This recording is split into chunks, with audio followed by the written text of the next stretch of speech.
thank you for joining us. Thank you for having me again. I understand that today is your birthday. Yes. Happy birthday. Thank you.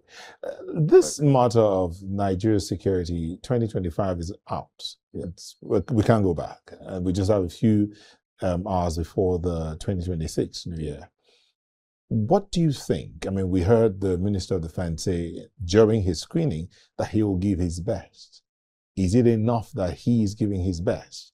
What about the issue of funding? I mean, this is the highest level of funding the defense sector in Nigeria has seen in a very long while. What do you think? Well, from the Minister of Defense, it's not giving the best. I call it give what is expected, because his best might not be enough to solve the issue.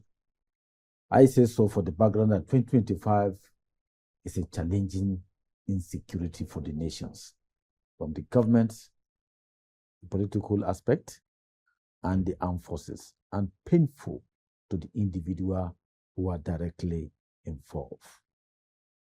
Because there was lack of proactive approach into the issue of insecurity and political angle to it. I like the way you came in. He should not just give his best. He should give what is expected. So what is expected? Because right now, he's like the arrowhead in that structure. Yes. So what is expected from the defense sector? Yes, he is the Minister of Defense.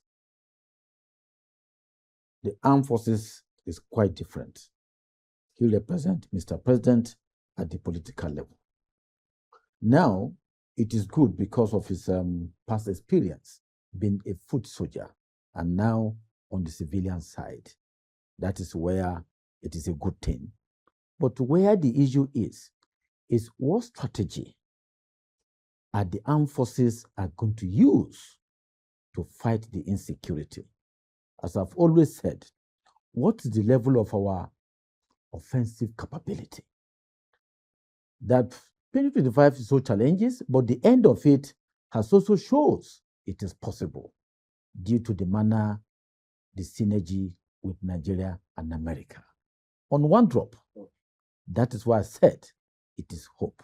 Meaning, the American armed forces over time has developed defensive, offensive capability. This is what has now played the role. But you also know that some people have been asking for more of the non-kinetic strategy. Yes. Now, one of our respondents advised that the non-kinetic strategy should not be about negotiation. It should be about it should be from other angles of maybe job creation, infrastructure provision. Do you think that's the way to go in terms of non-kinetic? Yes, from the angle of holistic approach. Non-kinetic is how a country over time has developed the citizens, the youth, because in Nigeria we have already made army. I call them already made army. With a little amount of money, they are ready to fire. So when you don't engage them in a positive manner, it is easy for non-state actors to use them. That is why I call it already made army. So these are where non-kinetic can be able to work, whereby you have to create job. If you take the far north, make sure from age are well educated, they should have that level of educations. Then where skill acquisitions that can be able to engage them in a meaningful instead of something differently. So this is where non-kinetic approach can come in. And for now, we are far from it. Let's look at 2026. So this is now. What would you advise the government to do in terms of strategy and the defense area, the security arm, what to do in 2026? Yes. I mean, 1st January, yes. What should they do? Hit the ground running. Yes. What should they do? The first thing they could have do, the end of the year, which is December 25th, where the collaborations within Nigeria and America in terms of fighting the ICC, they should continue in that trajectory to able to bring it to the barest minimum, which we can set January, February, March.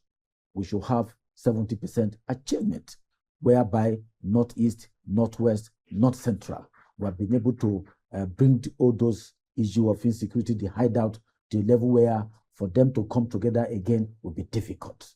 Then at that time, we can now start thinking, how do we sustain it? That is why I keep on saying that in every military operation, there must be timeline.